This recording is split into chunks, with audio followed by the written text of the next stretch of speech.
It goes without saying that there are few things Hollywood loves more than a sequel. Because why risk rolling the dice on a new IP when you can just give the audience more of what they've already enjoyed? And while the better sequels among the thousands of them generally do something unique and inventive with the original premise, such as flipping it on its head unexpectedly a la Terminator 2, some opt to just do the same damn movie all over again.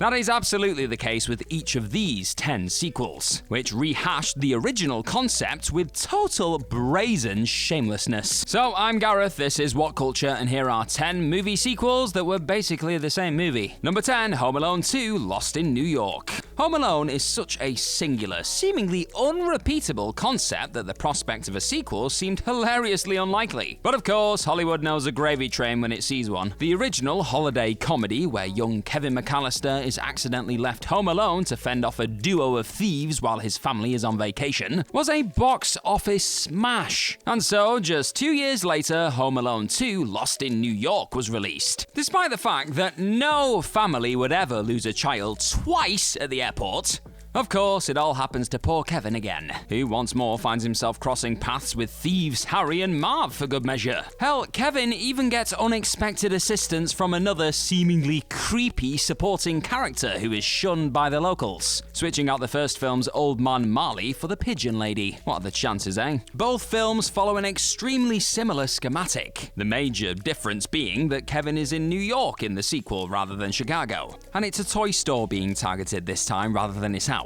And to be fair, Home Alone 2 is also way more violent than its predecessor. Fundamentally though, it is the same movie, and absolutely should not have worked twice. But such are the charms of Macaulay Culkin. What's the greatest Christmas movie of all time in your opinion, eh? Is it Home Alone? Is it something else? You let me know down below in those comments. Number 9, Smile 2. Perhaps no genre more keenly repeats itself than horror.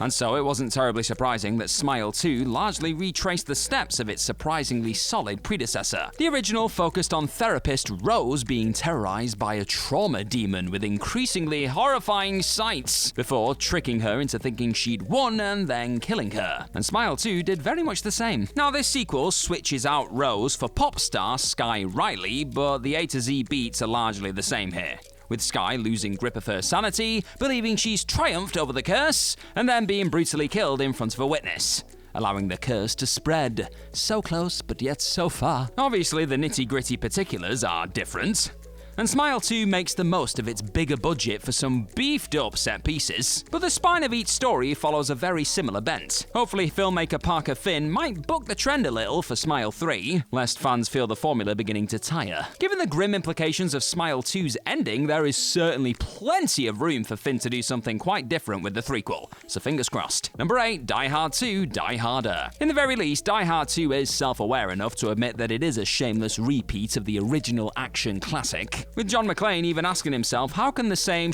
happen to the same guy twice. The first movie, of course, tasked McClane with taking down a fleet of terrorists who've taken over the Nakatomi Plaza on Christmas Eve, the very building where his estranged wife Holly works. For Die Hard 2, Die Harder, McClane has to spring into action once terrorists overrun an airport and threaten to crash a plane that Holly is aboard. Oh, and it's also set on Christmas Eve. Does that make the Die Hard sequel also a Christmas movie?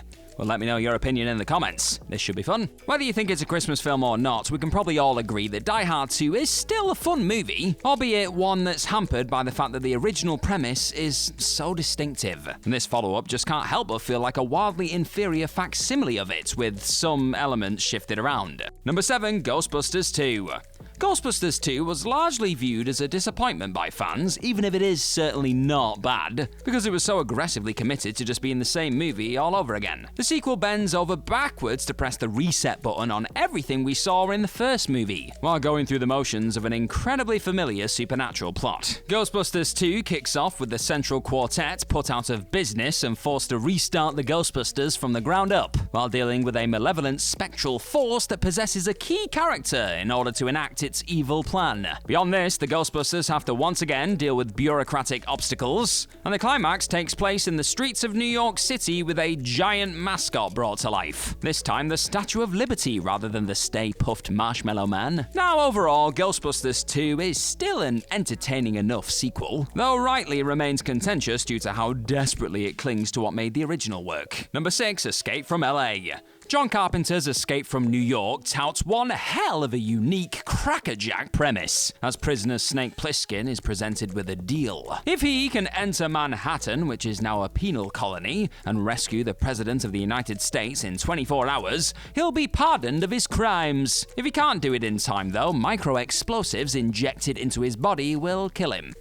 Snake, of course, accomplishes his mission by the film's end and returns for Escape from LA, which, beyond shifting the setting across the coast, is basically the same film all over again. Snake is again incarcerated and offered a deal, this time to enter a Los Angeles penal colony and track down the remote control to a superweapon known as the Sword of Damocles, which was stolen by the president's rebellious daughter. If Snake can retrieve the remote, he'll again be pardoned and receive a cure for the deadly virus he's been injected with. Look, Escape from LA is basically a wackier, goofier carbon copy of Carpenter's original. And while it certainly has its defenders, most all will agree it's just nowhere near as good. Number 5, The Hangover Part II.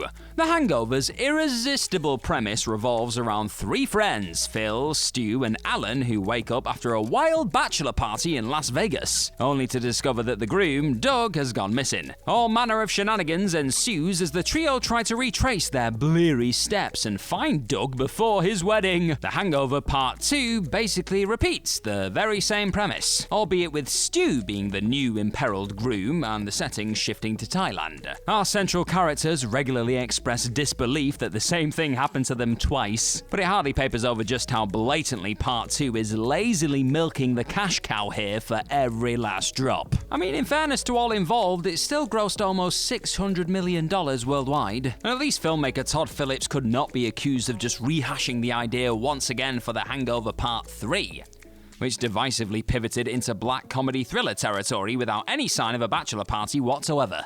Number 4, Death Wish 2. The original Death Wish struck an undeniable chord with the movie-going public. This reactionary revenge fantasy went down a storm with audiences, if not critics, though a sequel surprisingly took the better part of a decade to materialize, arriving 8 years later in 1982. Death Wish 2 is one of cinema's all-time most blatant sequel rehashes, in which a gang once again breaks into Kersey's home, this time killing his housekeeper and causing the death of his daughter, sending him on another roaring rampage of revenge. Now sure, there are minor differences, such as the setting shifting from New York to Los Angeles, and Kersey targeting only the central gang rather than criminals en masse, but it's a pretty by-the-book retelling of what went down the first time. Granted, the rest of the franchise trod a pretty familiar line too, enough that being even a casual acquaintance of Paul Kersey made your life insurance skyrocket, but it was Death Wish 2 that set the woefully predictable standard they all followed. Number 3, Addams Family Values. Addams Family Values may be more wildly satirical than its predecessor,